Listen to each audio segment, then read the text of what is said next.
Buscamos aventuras únicas y singulares. Y lo hacemos con rumbo fijo y una única dirección.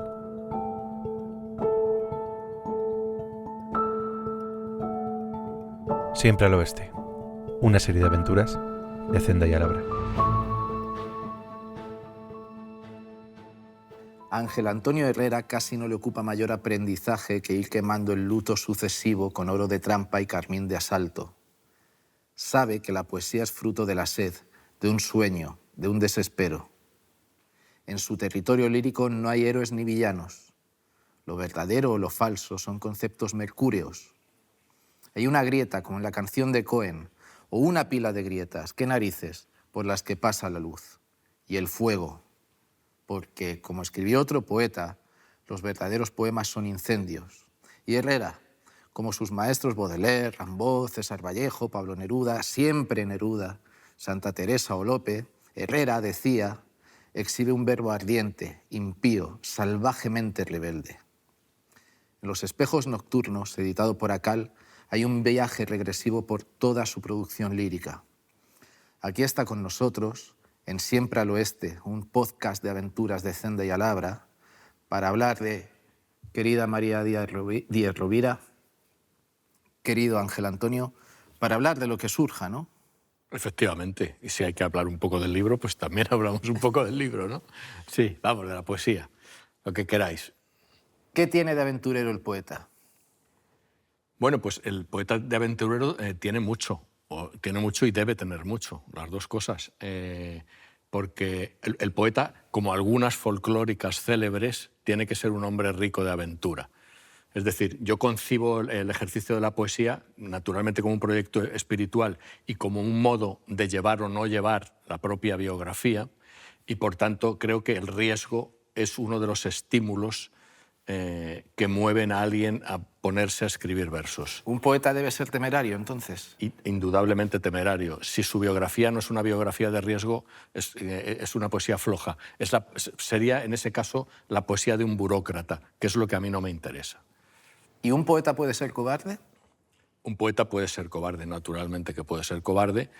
Lo que ocurre es que sus abismos, que no necesariamente tienen que ver con lo airado del vivir, sino con un desgarro interior, con un desacuerdo, con una falta de concordia con el mundo, y acaso con el mundo interior también, en fin, son los que hacen veraz, los que le dan temperatura a la lírica, al verso, ¿no? No voy a hacer un Úbeda, pero me voy a agarrar a Lorca. Y es que Lorca decía que la poesía debía alimentar en nosotros ese grano de locura que todos llevamos dentro y sin el cual sería imprudente vivir. Para mí esto es una locura, sentarme con dos poetas en una mesa. Ya lo aviso. Los espejos nocturnos... Ya con uno lo es. Sí, por eso, imagínate con dos. Sí. Los espejos nocturnos es un libro editado por Akal, un encierro a solas con la bestia encendida del lenguaje, Ángel Antonio. Con 20 años escribes tu primer poemario. A mí me gustaría saber cómo llegas al mundo de la poesía y cuál fue ese primer acercamiento a los poetas. El primer poemario publicado es del año 84, que es el que cierra este libro y el que, según el canon, debiera abrirlo. Digo, esta poesía reunida. Yo publico el primer poemario, El demonio de la analogía, en el año 84. Pero naturalmente yo había escrito poesía muchos años antes. Yo he sido muy precoz en la escritura de la poesía y desde luego en el acercamiento o en la convivencia con los versos. Mi padre era profesor de latín y griego y era un fanático de la literatura española, sobre todo de la literatura clásica. Cuando digo clásica me refiero desde el siglo de oro a través de otros pequeños, no siglos de oro, pero sí rachas de oro de la literatura española, hasta desembocar casi en los poetas más recientes, pero sobre todo en la generación del 27. Es decir, que su veneración por la palabra en verso era absoluta, ¿no? Y entonces él era muy aficionado, disfrutaba mucho con la recitación incluso a solas, ¿no? Como, en fin, recitando para sí mismo, ¿no? Y yo ya de crío pues asistía mucho a paseos con mi padre y a ratos con mi padre en mi casa, a ponernos, yo sobre todo a escuchar cómo mi padre recitaba. Yo nacía la música de la palabra antes de comprender la palabra misma, su significado, ¿no? De ahí que yo creo que en mi poesía se note siempre de un modo arterial que yo me fío mucho de que sea la palabra la que me averigüe, ¿no? Yo creo que el lenguaje va antes que el pensamiento. Y eso creo que tiene que ver con aquel aprendizaje, bueno, casi de seducción o de fascinación, de escuchar música desde la palabra, sujeta en principio y en fin a la palabra. Yo escuchaba a mi padre recitar a Federico García Lorca, yo no entendía los versos, pero aquel vicio, aquel ritmo, aquella estrofa, aquella partitura que yo no comprendía, quedó en mí. Y luego, bueno, pues casi de adolescente empecé a escribir versos, pues como escriben tantos otros o tantas otras, es bueno para gustar a alguien o realmente porque te encontrabas un poco melancólico, cosas de este tipo que son las del tópico, ¿no? Pero ya enganchado a la música del idioma. Ahora entiendo por qué te has metido en esto de la poesía. Estaba acordándome de que Nick Cave, el músico australiano, cuenta que el recuerdo más vivo que tiene de su padre, creo que el padre de Nick Cave murió cuando este tenía 17 o 18 años, era, o el primer recuerdo de su padre, que cogía al niño Nick Cave, lo cogía, lo ponía en las rodillas y le leía al inicio de Lolita. ¿Sí? Y que le explicaba, esto es una aliteración, y que era la única vez que veía a su padre trascender, o sea, que lo veía convertirse en algo que iba más allá del profesor, o no me recuerdo a qué se dedicaba el padre de Nick Cave. Y quería preguntarte si a tu padre le sucedía algo parecido, porque no es habitual, creo, que un tío recita a sus hijos a Lorca, como has dicho. Pero es que no es que me recitara Lorca, sino que él recitaba a Lorca. Claro, es decir, que mi padre nunca pensó... Luego, cuando me vio o intuyó en mí ciertas facultades para la escritura, es verdad que sí me encauzó, ¿no? Encauzó respecto a lecturas, a otras cosas. Él, ya os he contado que, en fin, era un hombre que traducía el latín y el griego con una facilidad extraordinaria y además amaba la literatura y la docencia de la literatura. Pero mi padre no me leía para, en fin, para que yo me entretuviera con aquello o para adiestrarme en algo. Era solamente desde un ánimo lúdico, ¿no? Es decir, mi padre leía poemas y a mí aquello pues, me embelesó. Y entonces pues, delató en mí pues, unas facilidades en fin, bueno, pues un parentesco con aquello misterioso que era la música que las palabras llevan dentro, las sílabas incluso, ¿no? Y entonces, bueno, pues es como esa gente que son profesores de música o son músicos y cuentan muy a menudo y que a los hijos les ponen música a ver si a ver si salen cantantes o salen guitarristas o salen pianistas y luego a lo mejor solo estudian derecho, ¿no? Claro, el niño lo puede amar o aborrecer, ¿eh? Claro, entonces eso no era para eso, ¿no? Sino que en mi casa era habitual. Claro. Era habitual. Mi abuela paterna decía, los artistas tienen hijos artistas.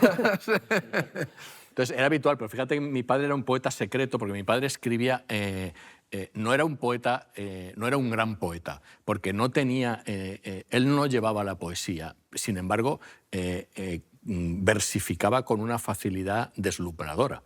Es decir, él a veces se sometía por placer a encargos en el tiempo con el alumnado, decía, pedidme un tema, el que queráis, y decidme el tiempo, entre un cuarto de hora, 20 minutos, 10 minutos, 25, me dais un tema concreto, un bolígrafo, la tarde, alguien que pasaba por allí, y os escribo una décima. Y entonces, ese entrenamiento, mi padre lo tuvo siempre. Él escribía por placer, versificaba de un modo, ya digo, deslumbrante, pero no tenía el don, esa cosa inasible que es la poesía, que no necesariamente es el poema y que a veces no necesariamente es el poeta, ¿no? Este libro es una biografía en verso, Ángel Antonio. Sí. ¿La poesía te ha salvado? Bueno, la poesía me ha salvado y me ha perdido, las dos cosas. Me salva y me pierde a menudo, ¿no? Es una biografía en verso, efectivamente, porque, bueno, ahora que la gente pues se pone en bikini en Instagram y todo eso y vive del destape en las redes, pues yo, como no tengo redes ni tengo bikinis y no me interesa ese destape, ni siquiera para asistir como espectador, ¿no? Pues mi manera de aportar el desnudo biográfico, ¿no?, es esta. Es decir, son, bueno, pues 18 o 16 euros que vale la intimidad de un poeta durante 30 años, ¿no? Has hablado de la perdición. Sí. Es que la palabra es una perdición y a la vez es la redención, es el antídoto de esa perdición, ¿no? Sí. Y es que, o sea, la perdición me lleva a Rimbaud, que es un poeta que tú has leído y del que has sacado cosas. Sí. Rimbaud tiene un libro que se llama Una temporada en el infierno, que a lo mejor es poesía y no es un poema, como has dicho, por la morfología que tiene. También recuperas una frase de Huidobro de los verdaderos poemas son incendios.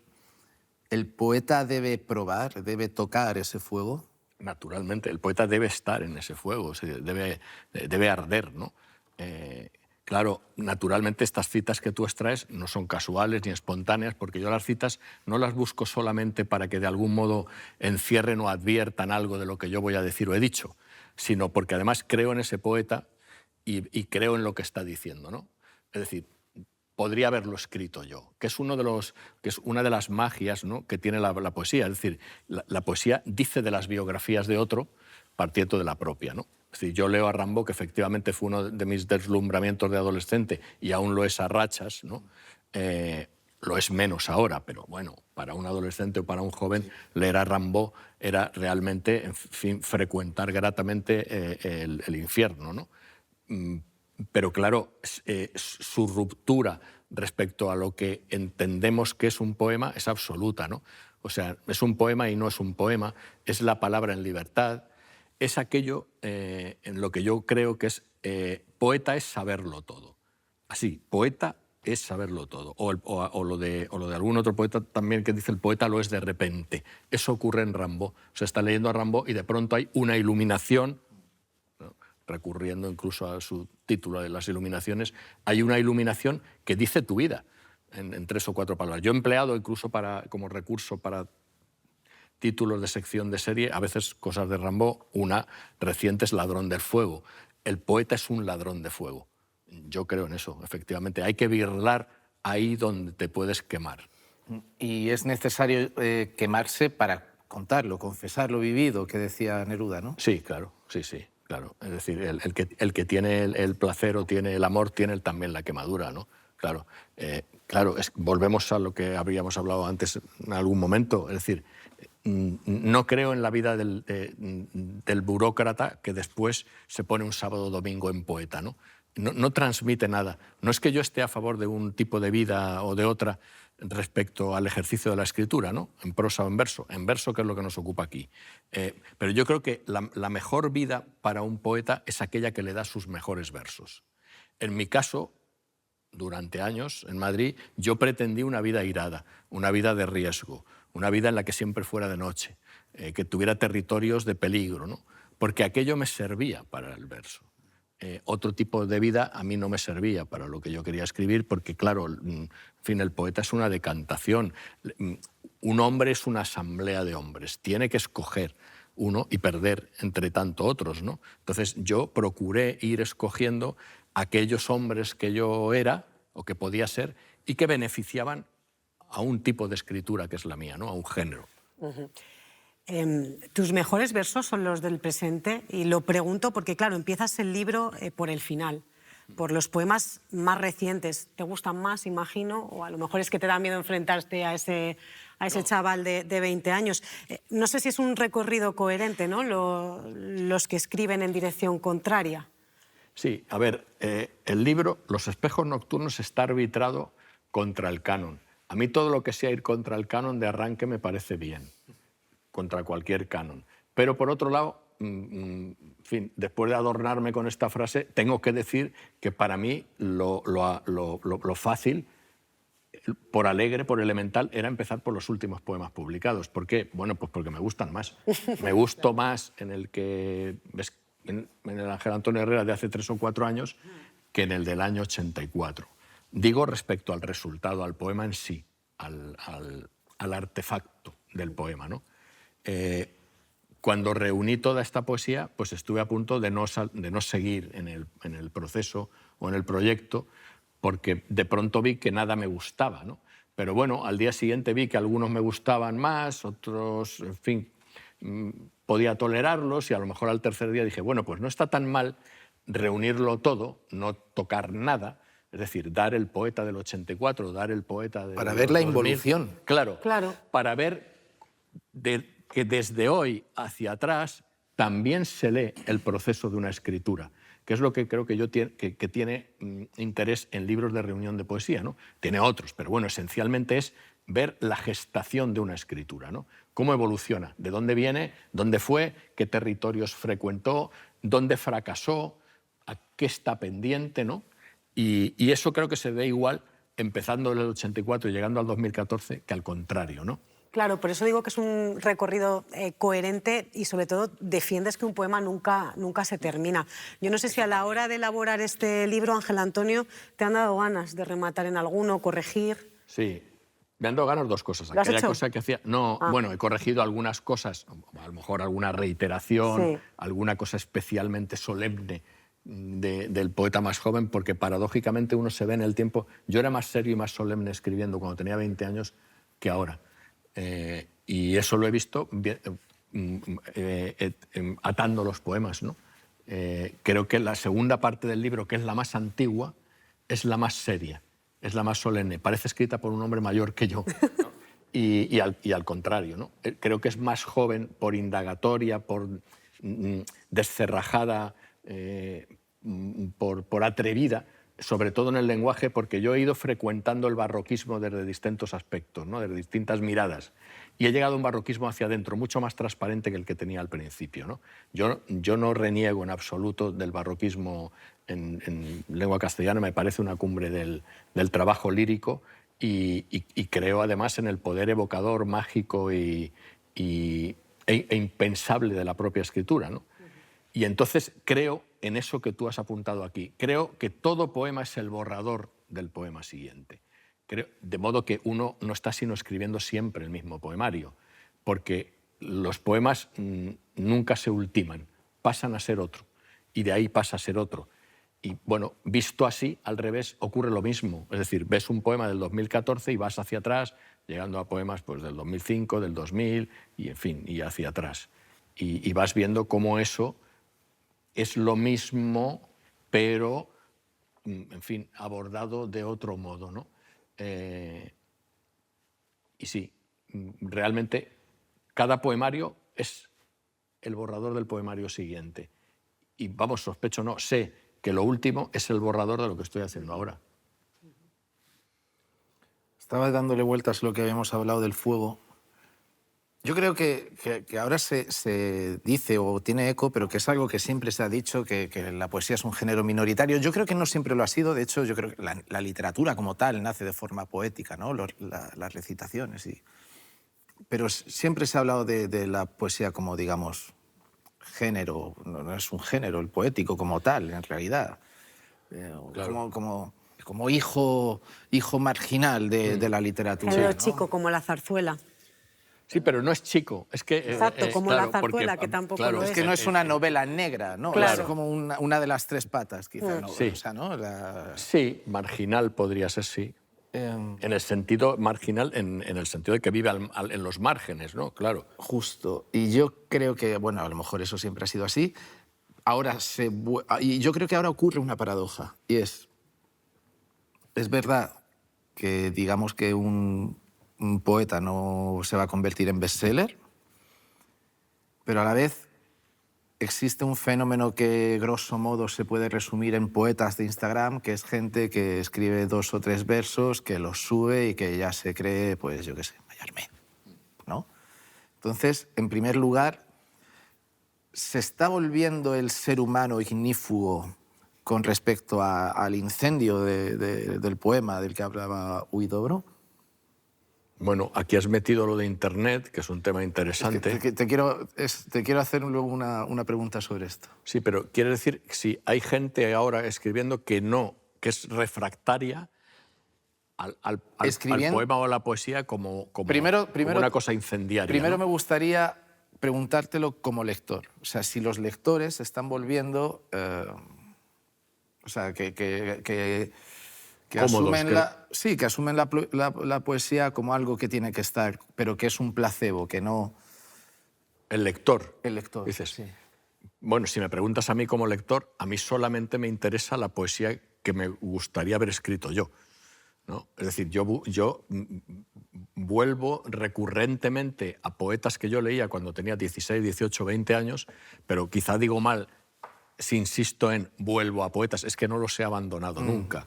¿A quiénes nos han abandonado? Bueno, tú has citado antes algunos autores que yo tengo bien cerca dentro de lo que es mi galaxia lírica o literaria, ¿no? Que efectivamente San Juan de la Cruz, es Góngora y también Quevedo, es Federico García Lorca, es una parte de Luis Cernuda, es una parte de Vicente Aleixandre, es toda la revisión de los poetas franceses de vanguardia que releen el surrealismo para bien, quiero decir, que no se suman a lo que el surrealismo tiene realmente de demencia del lenguaje, sino de indagación en el fondo del misterio de la palabra, ¿no? Y luego, pues, en fin, pues, hombre, pues Borges y Lautréamont y Mallarmé y Baudelaire como mundo como un mundo que me concierne de un modo directo, que es la ciudad, ¿no? Y sobre todo la sorpresa de la ciudad, la posibilidad de la ciudad y por tanto también la posibilidad de la mujer transeúnte, de la sorpresa, de la fidelidad a lo que no ha ocurrido. Todo eso, que es la eternidad del instante, que decía Octavio Paz, por cierto, otro poeta que me interesa muchísimo, y es que efectivamente mientras nosotros tres estamos aquí hablando de poetas, pues está ocurriendo un velatorio, está ocurriendo una orgía, está ocurriendo un romance y está ocurriendo una trifulca entre un padre y un hijo, ¿no? Y eso a mí me obsesionó siempre, ¿no? Sobre todo en la noche, cuando uno se asoma, en fin, desde un hotel, que yo eso lo hago mucho, o voy a veces a estaciones para presenciar despedidas, ¿no? o inventar qué pudo ocurrir, no relatos, sino por qué la gente se despide, por qué la gente se encuentra, presenciar esos gestos. Tienes un punto Boyer. Sí, no, los gestos íntimos de gente que yo no conozco, ¿no? Y entonces todo eso, que es un mundo que puede ser imaginado, pero que de pronto es real, todo eso conforma que uno es una limitación, es decir, que el hombre debiera ser muchos hombres, ¿no? Y eso es lo que creo que es también la poesía. Bueno, y eso lo entendió muy bien Baudelaire. Claro, sí. Baudelaire, claro. Baudelaire que se cruza con una mujer en la calle y ese momento es la eternidad, ¿no? Y ella no lo ha sabido, ¿no? Pues ese mundo baudeleriano, ¿no? Incluso, claro, el mundo de las lesbianas, que en algún momento yo también dejo aflorar en mis libros, el mundo de la penuria, ¿no? De la ciudad, mira, de la ciudad como un territorio al que le puedes echar la culpa de todo. Eso es Baudelaire y eso me gusta para mí. Y luego, eso, ¿qué opinas de los poetas de Instagram? Bueno, tengo que decir, y esto no es salvarme de la pregunta porque creo que la voy a responder, que yo frecuento muy poco eso. Yo sigo leyendo en papel, o sea, en libro, de toda la vida, el libro clásico, entre otras cosas porque a mí me acompaña más un libro que una tablet o que un ordenador, aunque, en fin, me muevo con ordenador por mis oficios también periodísticos y otras cosas. Pero me gusta el libro y entonces sigo leyendo el libro y, por tanto, bueno, leo algunos poetas jóvenes o recientes que me recomiendan algunos amigos no tan jóvenes o recientes y poco más. Ahora sé de esa floración que hay ahora en Internet. Algún poeta en vigor contemporáneo decía que eso era para poesía en general. Digo, hablando de la varaunda, ¿no? de lo populoso de los poetas en Internet, o mejor dicho, de gentes que creen que escriben poesía y están en Internet, ¿no? Porque alguno habrá que es bueno, creo que alguno es bueno. Ahora, estoy generalizando, pero quiero generalizar porque si no, no puedo contestar a la pregunta. Creo que eso en general es para poesía, en la medida en que para poesía frente a poesía, en la medida que la parafarmacia es para farmacia frente a la farmacia, ¿no? Eso es lo que me parece. Porque los veo, sé que además muchos de ellos o ellas luego los transcriben al libro porque bueno, la perdurabilidad o a lo mejor el prestigio está en el papel. Quizá el prestigio está en el papel. Entonces, hay gente que está en Internet quiere estar también en papel porque le parece, no sé, bueno, que es más, más prestigioso, más sólido, más perdurable el papel que el otro, ¿no? Y entonces, algunos los he leído en papel y sé que son de Internet. Alguna hay que tiene, en fin... Duende. Sí, exacto. En alguno o en alguna ves que hay poeta. Ahora, me deslumbro poco. ¿Estás contento con el título? Porque creo que contigo lo he comentado alguna vez, tú que has escrito libros, que muchas veces lo más difícil es poner el título a un libro porque tienes que condensar en una sola frase o con 3 palabras todo un trabajo. ¿Los espejos nocturnos te gusta?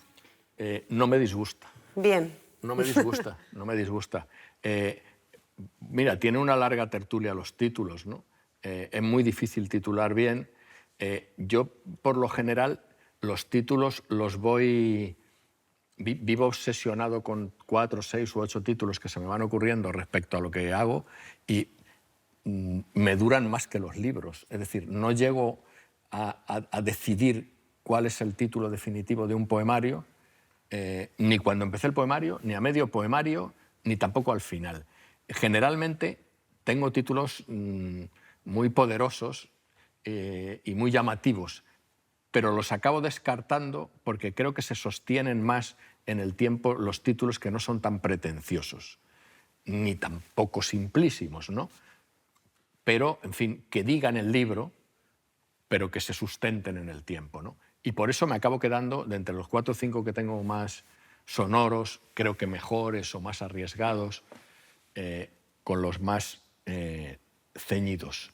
Y los espejos nocturnos, te digo que no me disgusta porque responde, intenta abarcar lo inabarcable, claro, que es un poemario o un poema incluso, pero la nocturnidad y el mirarse, o sea, mirarse y ver que uno es otro, un espejo en la noche. Volvemos a Rimbaud. Claro, creo que no es mala metáfora o mala imagen para lo que ha sido mi vida en general y mi vida de poeta en particular.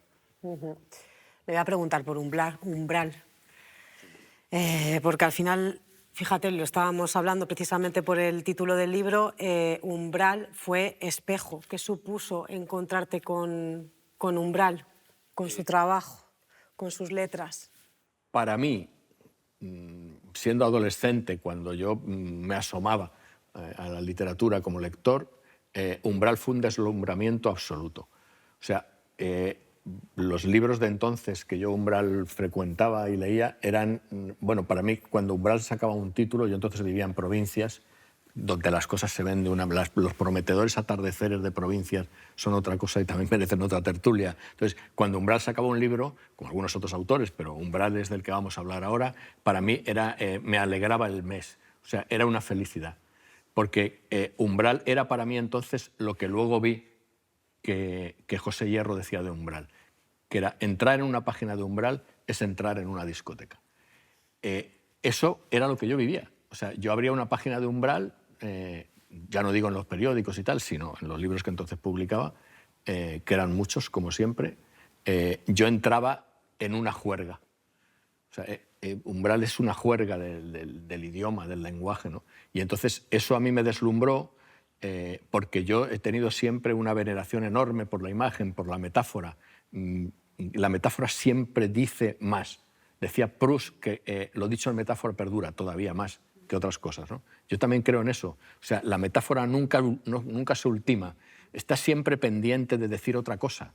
Y entonces, aparte de que a mí me resulta fácil situarme de ese modo masivo ante el lenguaje, desde la iluminación, el rebrote lírico, ¿no? El poeta ser de repente, ¿no? Ese trueno.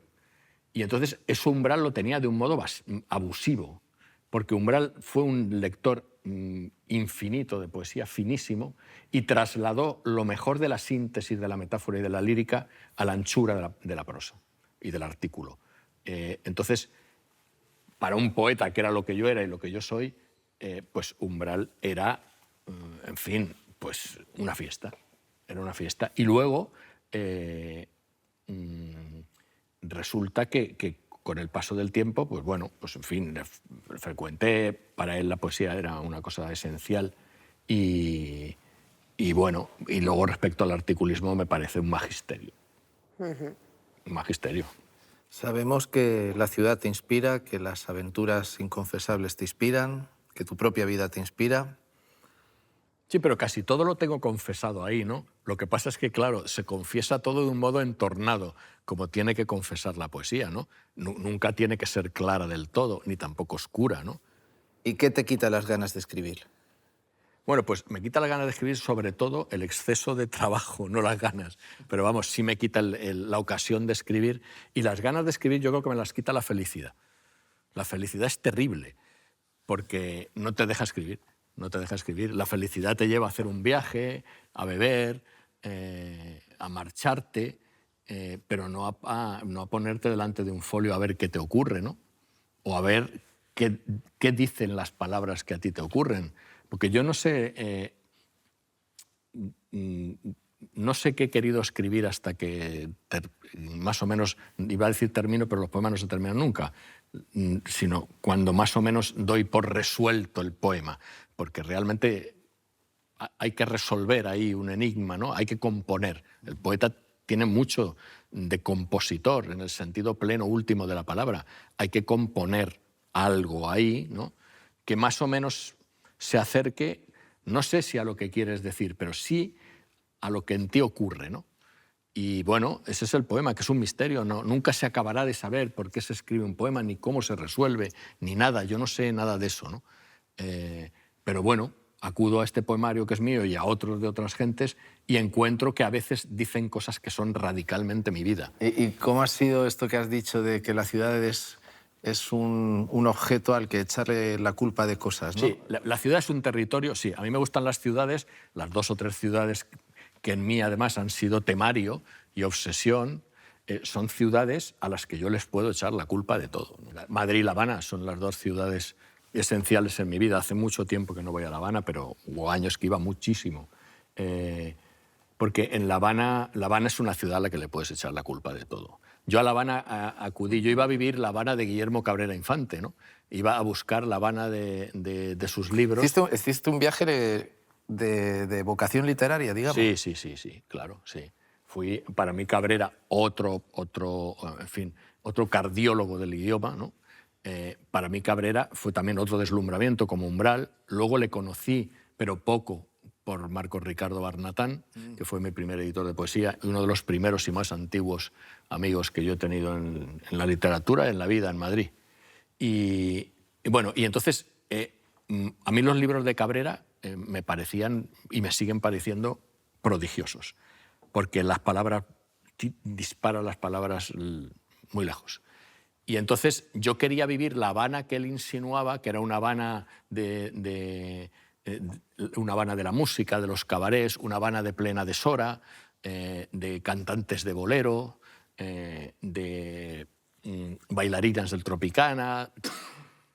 Pero claro, yo llegué a una Habana que era solo la nostalgia, mi propia nostalgia de una Habana que yo no conocí. Y esa nostalgia, en falso, o no tan en falso, porque tenía pie en la realidad de Guillermo Cabrera Infante, de 3 tristes tigres, de La Habana para un infante difunto, en fin, esas novelas magníficas, pues yo nunca la viví, sino vi a Cabrera Infante, pero sí la viví. Y entonces yo acudí a esa Habana y más o menos llegué a frecuentar sitios que eran muy parecidos, algunos todavía pervivían, como La Zorra y el Cuervo y otros de los pocos que quedaban de cabarets o sitios de jazz y de cubanía, siempre nocturna, ¿no? Llegué a estar muy cerca de eso. De hecho, tengo muchas anécdotas habaneras, pero una vinculada a Guillermo Cabrera es que yo intenté encontrar la casa de Guillermo Cabrera Infante en La Habana. Cuando él acude, porque él no era de La Habana, él llega a La Habana y cuenta que para él fue un deslumbramiento del que no se repuso ver las luces de la ciudad, la metrópoli, ¿no? Y sobre todo una ciudad como La Habana de entonces, ¿no? Llena de casinos, de una vida nocturna, en fin, apabullante. Y entonces cita donde vivía, el solar en el que vivía, la calle, y yo intenté encontrarla en La Habana. La calle está, y el número, nunca di con el número, durante 3 días consecutivos, que me cogía un chofer para que me llevara, tal. O sea, el número no existía, pero la calle existía y no dimos con el número, pero no porque se acortara ni nada, por esas cosas que ocurren en La Habana, que no tienen ninguna explicación y solo ocurren allí, ¿no? Se lo conté al propio Guillermo, se reía, claro, La Habana, ¿no? La Habana. Y entonces al taxista este que tuve, le dije, pues mire usted, es que yo vengo buscando esto porque aquí vivió Guillermo Cabrera Infante, un escritor tal. Sí, lo sé, tal. Entonces, al terminar aquel recorrido dos o tres días, le dije, bueno, dígame lo que le debo, le tengo por aquí dando vueltas. Y dijo, bueno, pero una persona que viene desde Madrid a La Habana y pasa 3 días buscando la casa de un escritor habanero, no me puede pagar nada. Y el tipo no me cobró. Otra cosa plenamente habanera, ¿no? De la irracionalidad, a veces benéfica y a veces adversa, que tiene una ciudad como esa, que es una ciudad que está loca. Claro, y pasa con La Habana, y yo creo que pasa Madrid con Madrid también es una ciudad que está loca, sobre todo antes. Pero va menguando esa locura, o sea, sí, Madrid, sí. se está burocratizando. Sí, bueno, yo ahora ya salgo menos, porque tengo que usar gafas. Para salir de noche no se pueden usar gafas, y eso me he dado cuenta, entonces, porque no puedes, o sea, es una cosa, en fin, parece una butad rápida así de tertulia y no lo es. Entonces, yo he dimitido mucho de la noche esencialmente por 2 cosas. Una, porque empecé a retirarme por salud de algunos vicios nocturnos, y luego porque tengo que trabajar temprano, cosa que nunca me había propuesto, porque en el periodismo, como tantos otros, creo en el tópico ese de no madrugar, y lo conseguí durante muchos años, pero ahora trabajo demasiado y a veces me hacen madrugar. Entonces, claro, no puedo acudir al Madrid que yo, frecuenté, no, yo he vivido... Mi libro está escrito de noche siempre, y yo creo que además siempre escribo de noche. Cuando digo esto es que también escribo de noche o a deshoras en el día. Yo no me concibo como un escritor diurno, de ningún modo. Yo escribo en la noche, sean las 3 de la tarde, las 11 de la mañana o realmente las 2 de la madrugada. Y en fin, y de la noche he dimitido mucho por eso, y porque además ya no hago crónica de la ciudad ni de las gentes, que hice mucho tiempo, crónica social, y ya no lo hago. Entonces la ciudad ya no me sirve tampoco como un medio de vida, ¿no? Y bueno, pues todo eso me ha ido orillando. Eso y naturalmente la edad. Sé que no le gustan las modas, porque ya lo has dicho antes, pero que ya no se lleva la noche. Ahora se lleva el tardeo y el mañaneo, así que te animo a que salgas por la tarde o por la mañana. Bueno, me parece que a eso no me voy a apuntar. Hablabas de periodismo y te tengo que preguntar por esto, de la relación de las redes sociales y la poesía y la relación del periodismo y la poesía. Claro, vivimos en el mundo de la inmediatez y hoy en día las noticias son como el pan, que de un día a otro está duro. ¿Qué relación hay entre la poesía y el periodismo? Poca, muy poca. A ver, el periodismo, si entendemos el periodismo de un modo general, abierto, el periodismo como noticia, no el periodismo de opinión, que es el que practico. Yo no he dado una noticia en mi vida. Bueno, a lo mejor sí, pero no me acuerdo, por lo tanto no la he dado, ¿no? Pero sí que he vivido de escribir mucho tiempo. Yo realmente no sé cuál es mi acuñación o cuál es mi titulación de oficio, digo. Yo soy una persona que vive de la palabra, que buscó enseguida, en fin, hacerse un sitio, o sea, lograr que te pagaran por lo que tú dices, sea de un modo escrito o hablado, oral, ¿no? Suscribo aquella anécdota de los clásicos de los periódicos, ¿no? De cuando iba el poeta a fin de semana y llevaba un soneto para que se lo publicaran y el jefe de redacción o el subdirector que estaba allí dijo, esto es poesía y por tanto no se paga, la publicaremos, ¿no? Entonces dijo, pues me lo pone a lo ancho y lo cobro. Pues yo creo en eso, en ponerlo a lo ancho y cobrarlo, pero desde muy joven. Eso que además, antes ha salido aquí el nombre de Umbral. Umbral, además de que me apasionase su escritura, es que me daba atado un modelo que yo presentía, que es poder vivir de lo que uno hace, ¿no? Es decir, la moneda de la palabra que en fin, ahí sí, por desgracia, casi no existe. Hay que pagar, o sea, un cable y una botella de agua vale dinero, y un poema tiene que valer también, porque el tipo que escribe eso tiene que comer y tiene que tomarse 2 whiskies. Bueno, dicho esto, que es una cosa antigua pero que no hemos resuelto nunca, el periodismo tiene en su copa o tiene un eje que es la noticia. Yo de eso no he participado nunca, digo como hacedor, como ejecutor. Claro que vivo de las noticias porque vivo de comentarlas, ¿no? El artículo, según una máxima de Umbral que ata otras, es quemar una noticia, quemar un soneto y quemar un ensayo. Creo en eso. Esas son las 3 arterias, ¿no? Pero hay que quemarlo. Es decir, tú lees una noticia y hay que orillarla, el ensayo naturalmente también lo orillas, y el soneto, que es un corsé, que es un dibujo formal, ha de estar, pero también sin estar, es decir, quemarlo de antemano. De eso yo sí participo, claro.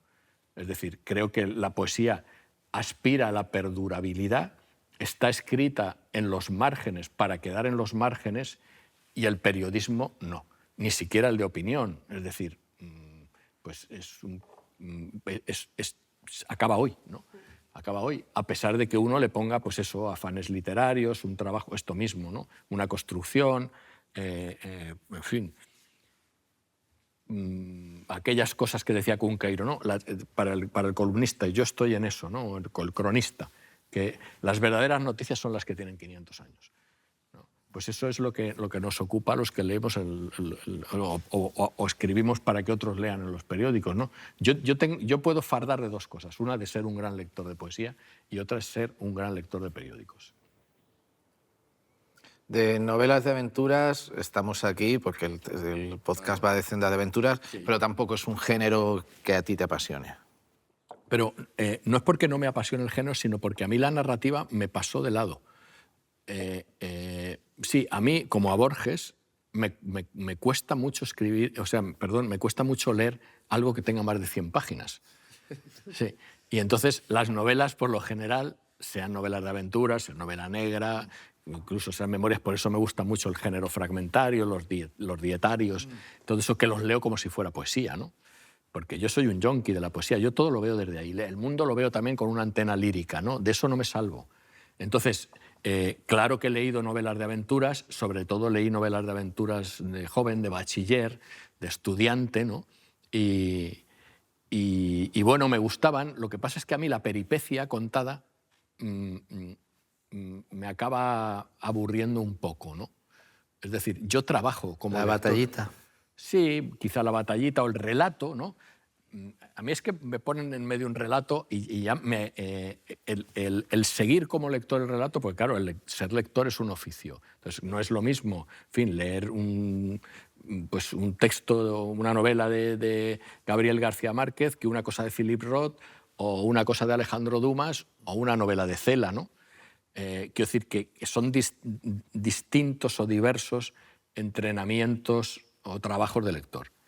Y entonces, como yo soy lector esencialmente de poesía, si una cosa de pronto no me deslumbra como lenguaje y entiendo que una novela está al servicio de un relato y, por tanto, en fin, su bulto sintáctico o estilístico no tiene por qué estar al servicio de las cosas que a mí me gustan, pues desmayo como lector.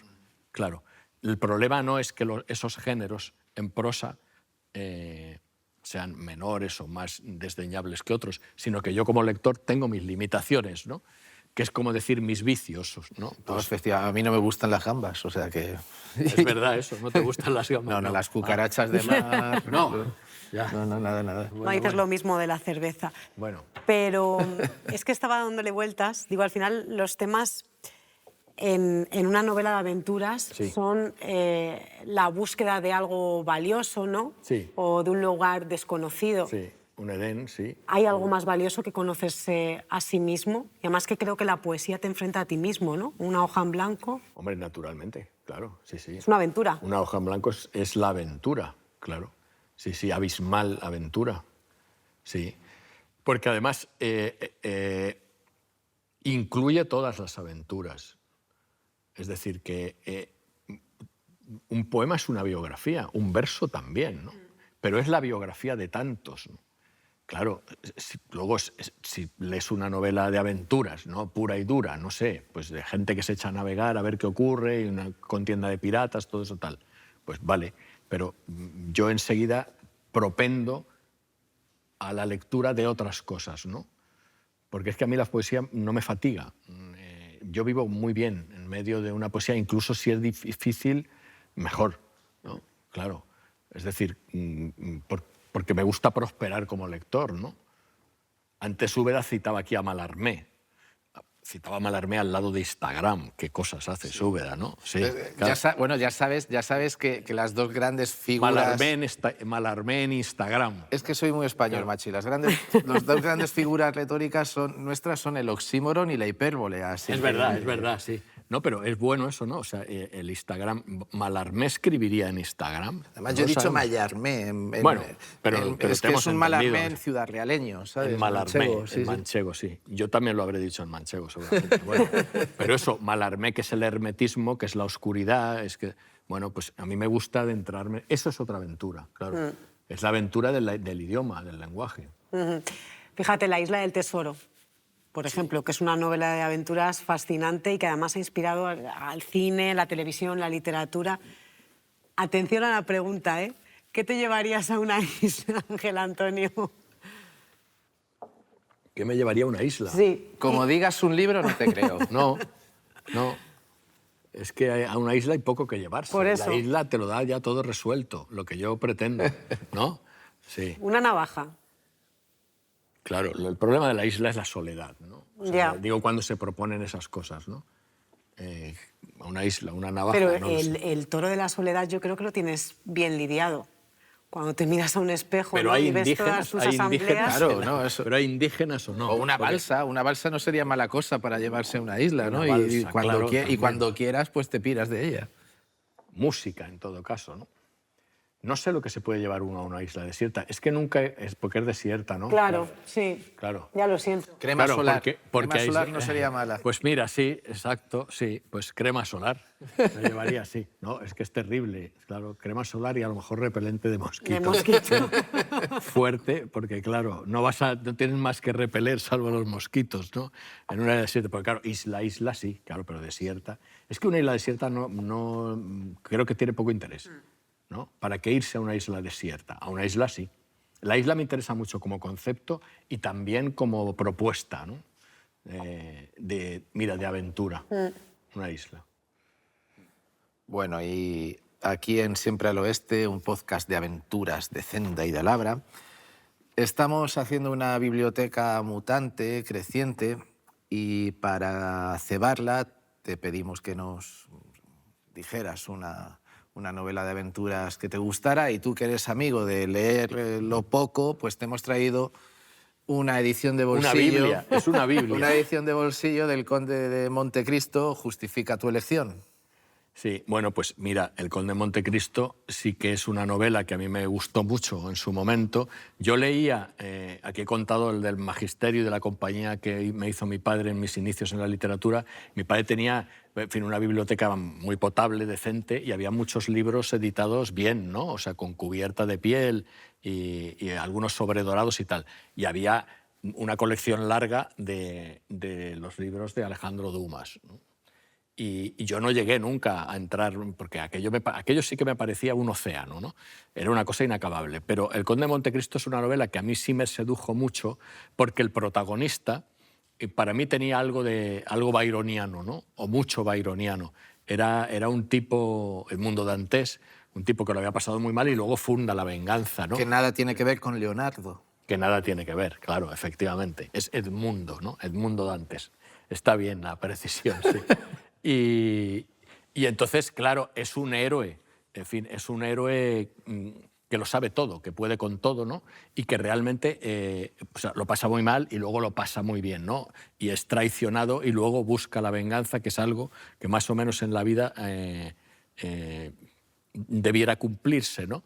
Y este es un personaje que a mí me sedujo siempre, el personaje de El Conde de Montecristo. Un gran título, por cierto. Sí. Esto tengo que aportarlo al... Sí, antes de que te levantes y engordes la librería, en fin, nosotros somos María Díez Rovira. ¿Qué? ¿Qué me vas a decir, Nada, Úbeda? di lo que te salga. Estoy encantada, de verdad, con esta charla. ¿Ah, sí? Sí.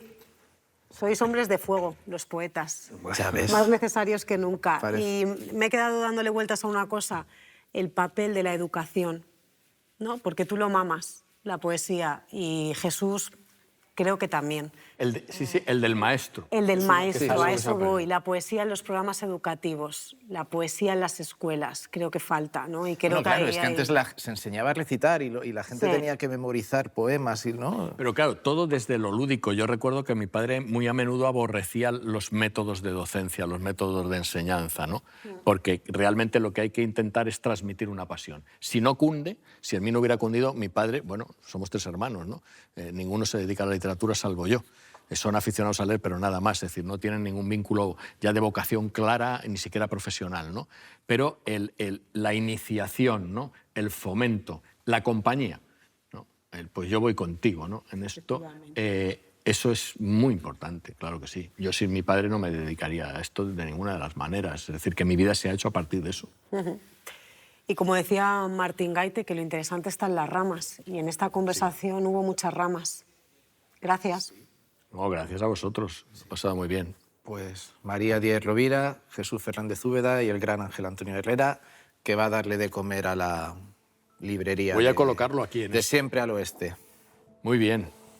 Que esto es un tocho, esto sí te lo llevas a una No, con esto haces bíceps. Pero esto sí te lo llevas a una isla desierta y es amenidad, ¿eh? Sí, es sí, amenidad. sí, sí, sí.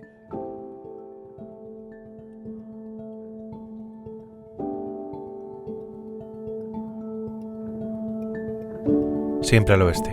Una serie de aventuras de Zendaya Labra.